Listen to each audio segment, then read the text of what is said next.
Hello my friends, I just come from the movies and I saw a movie that really made an impact on me, Darkest Hour with Gary Oldman. This is about the first days of Winston Churchill as Prime Minister of the United Kingdom when he was appointed for the first time by the King George VI, and how he had to deal with opposition led by former Prime Minister Neville Chamberlain and by Congressman Halifax, who were in the opposition but were gathered by Churchill to make part of the War Cabinet.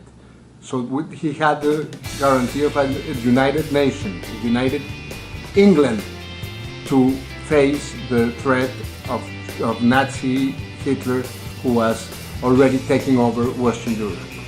He was in a very weak military position at the moment, and his opposition leaders, Halifax and Chamberlain, insisted that he negotiated peace with Hitler through the mediation of Mussolini in Italy.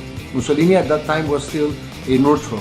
He was not part of the Axis, so in a little bit naive way, Chamberlain and Halifax trusted that he would be a mediator in good faith. They put a lot of pressure on Churchill, and sometimes they made the impression that they felt he was delusional, that it was not okay in his head.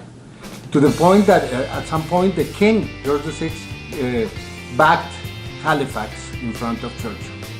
However, the conviction that Winston Churchill had, the faith he had in his people and his country, made him make a strong impression on the King, who finally recommended, go to your people and act according to your gut feeling, and I will support you. With this idea, he took the decision, a little bit unorthodox but very effective, to go directly to the people in the subway, in the train in London, and ask them about this. And the response was immediate and very firm. Never, they said, never. We don't want that. And with this support, he went back to his amplified cabinet, made a statement, and then went to the House of Parliament and made his famous speech about "We shall defend our island, we shall never surrender." This was the first days of his tenure as Prime Minister, and he made the decision of fighting, defending, and resisting, and he was successful. This movie was an example of character, of integrity, and faith in the people. And it reminded me of my home country, Colombia, where a president, looking more to his ego and his pride of being awarded the Nobel Prize, went ahead and negotiated a peace treaty with terrorists that are kind of what Hitler was at the time, and ignoring a popular vote decision of the Colombian people against these peace negotiations. However, he insisted, and he went ahead and signed the treaty, and now these terrorists are going to be part of the political picture in Colombia. I think sometimes it's necessary to be a little bit more firm, to take action and defend the pride of a nation, of a country.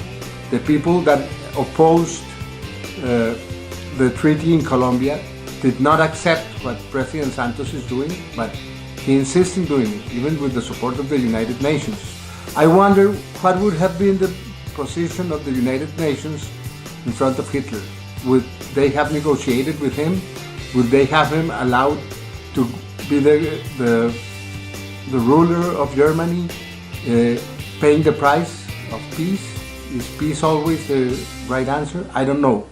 Sincerely, I don't know. But these questions raised a lot of questions. This movie raised a lot of questions I now make myself. I remember two things Churchill said. The first one, success is not final, and defeat and failure is not fatal. Only the courage of keep moving is what matters, and that is the important thing, to be courageous. Also, Churchill said, you never reason with a tiger when your head is in his mouth. And probably that's a little bit what Santos did. He put his head in the tiger's mouth and then try to reason with him. This tiger has no reasoning. And I hope Colombians this year, that is an election year, make the right decision. Go to the voting polls and select the people that are going to be able to recover the pride and integrity of this great nation.